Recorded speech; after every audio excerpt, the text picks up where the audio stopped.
This is the first Web3 brewery of the world. And today we get an exclusive look behind the curtain of one of Web3's most successful projects. Today we're going to meet with founder Holger Mannweiler, and he's going to tell us how he mixed Web3 technology with beer. Welcome to Metabrew. If you hold a Metabrew NFT, you're getting free beer for life.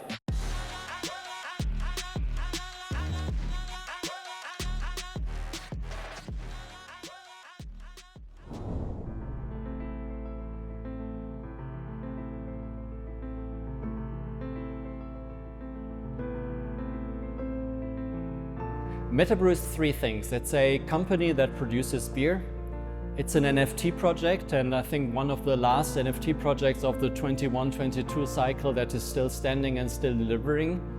And it's a Web3 beer brand, and actually the first real Web3 beer brand.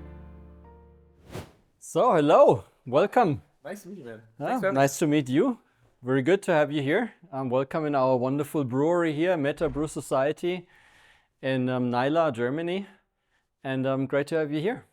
Yeah, we found a way. Maybe you can quickly introduce yourself to our audience. Absolutely. I'm Holger Mannweiler. I'm 48 years old. I'm one of the founders of Metabrew Society, CEO of the company.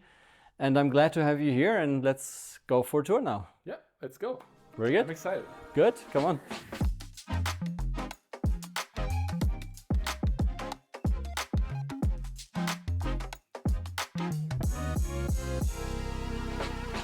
We're 7 founders, and it started basically in the end of late in the year 2021.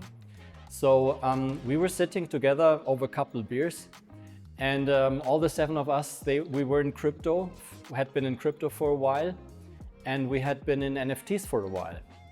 And in 2021 and 2022, actually 2021 at that time, we had made a lot of bad experience in the NFT space. So we kind of invested in a lot of rug pull projects, and I think there were more fake projects out there with undoxed teams and kind of not really something behind than real projects.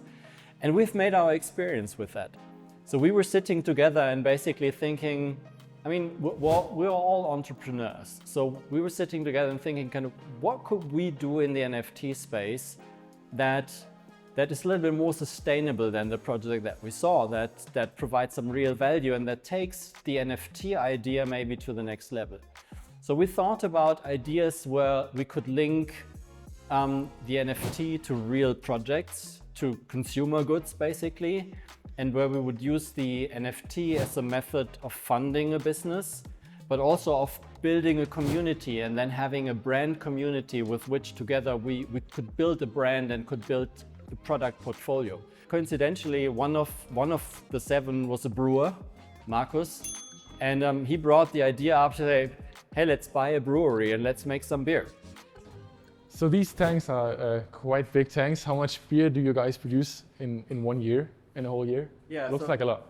So actually the production capacity of this brewery is 100,000 hectoliters, which is like 10 million liters or 20 million mugs of beer. Yeah. That's the annual capacity.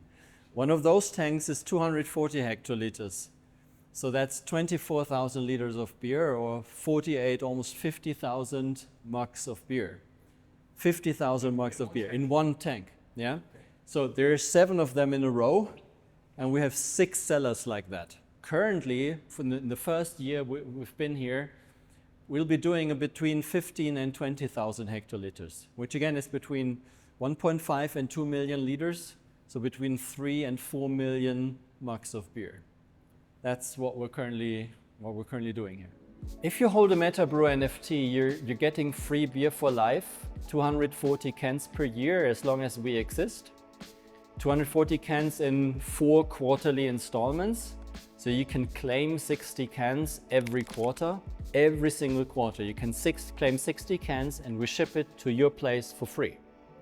That's kind of the core benefit of the Metabrew NFT.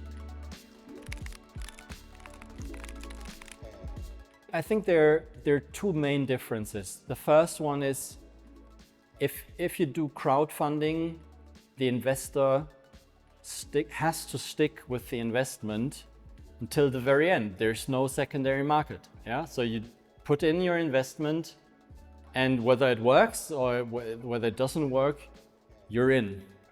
So here, if you don't like the direction where this project's going, you can offer your NFT on the secondary market. So you can trade your NFT.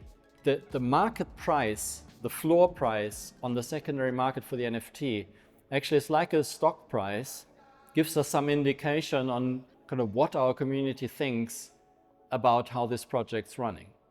Yeah, so it's always kind of, it gives us some feeling on how do they look at it.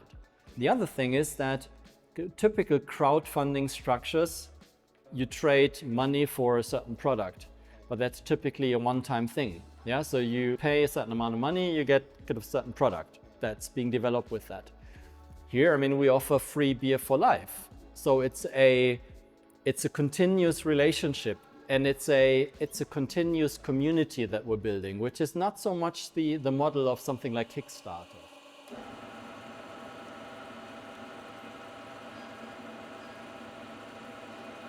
Where are we here?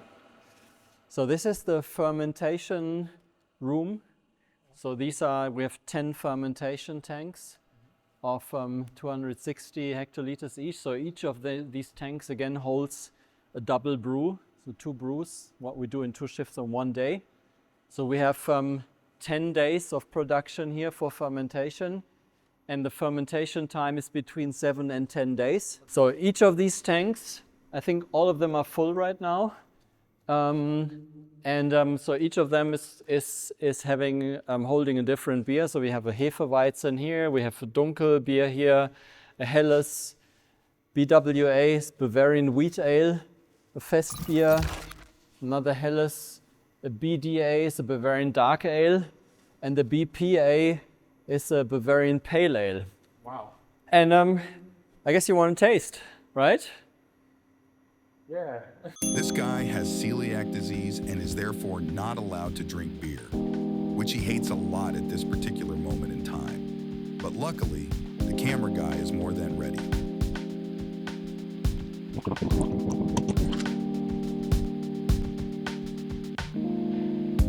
Please subscribe to this YouTube channel because it's way too small. Trust me, they deliver good content almost every week. So press the subscribe button. Come on, don't be shy.